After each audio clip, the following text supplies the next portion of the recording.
tutorial. So today we'll be looking at indices that will lead us to quadratic, and at the end of the day we'll use completing the square method to solve that quadratic equation. So let's look at this equation now. We have 3 raised to the power 2x plus 2 minus 10, 3x plus 1 plus 9 is equal to what? 0.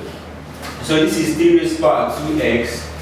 Now we are applying the law of indices. If you can remember that when you have 2 raised to the power a times 2 raised to the power b to be equals to 2a plus b.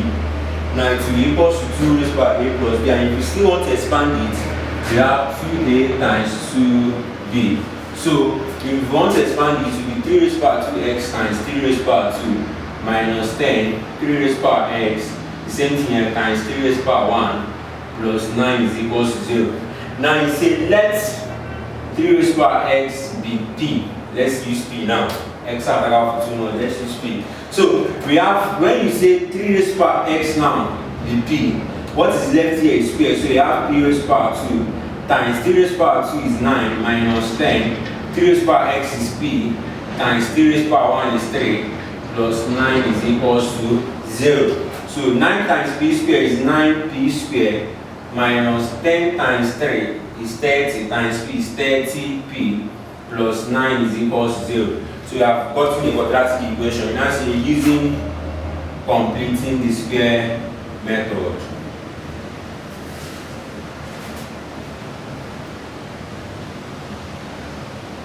Using completing the square method. So we have, first of all, you move this one over, you have 9p square minus 30p plus 9 is equals to 0.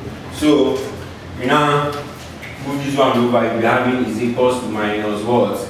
9. So you make x square a unity, p square, sorry, a unity by dividing both sides by what? 9.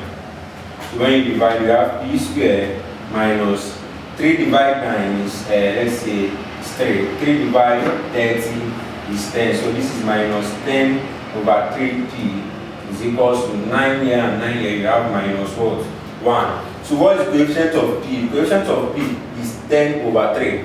Multiply it by half, you have 10 over 3. Minus, consider the minus sign. So minus 10 over 3 times half, you have minus 10 over 6. Square it to both sides, you have p square.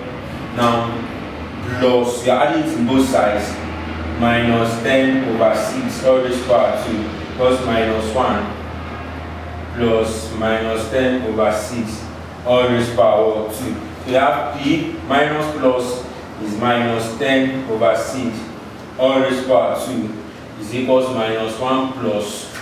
Now, 10 raised to the power 2 is 100, all over 6 raised to the power 2 is 36. The minus should go because we have 10 over 6 minus, that is minus 10 over 6. Minus minus is now plus. So, we continue solving. We have p minus 10 over 6 all raised to the power 2 is equals to. Now, the LCM, when this one over 1, LCM of 1 and 36 is what? 36. So, 1 divided 36, 36 times minus 1 is minus 36. Plus 36 divided 36 is 1. 1 times 100 is 100. So you have p minus 10 over 6 all raised to the power 2 is equals to. Now 100 minus 36 will be giving you 64 over what? 36. Now square. When square is crossing, you have minus p 6 is equals to plus or minus square root of 64 over what? 36.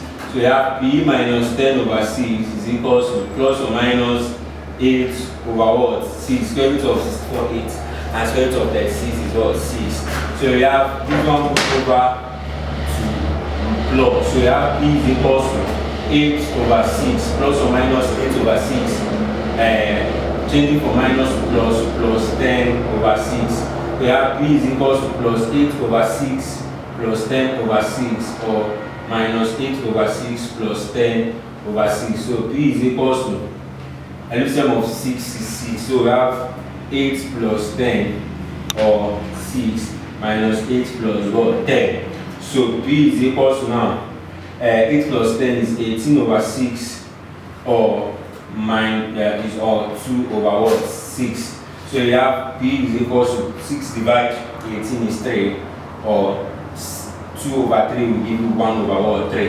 Now remember you said let P raised power x be.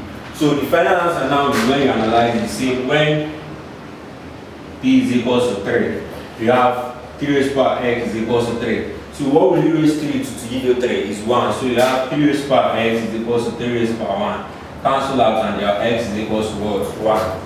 You see when P is equal to 1 over 3. So you have 3 raised power x is equal to 1 over 3, and 3 raised power x is equal to negative power law. We tell you that this is 3 raised power minus 1. So cancel out and x is equal to minus 1. Therefore, x is equal to minus 1, or x is equal to what? 1. And this is the final answer. Please make sure you subscribe and follow our YouTube channel for more mathematics tips. Thank you very much.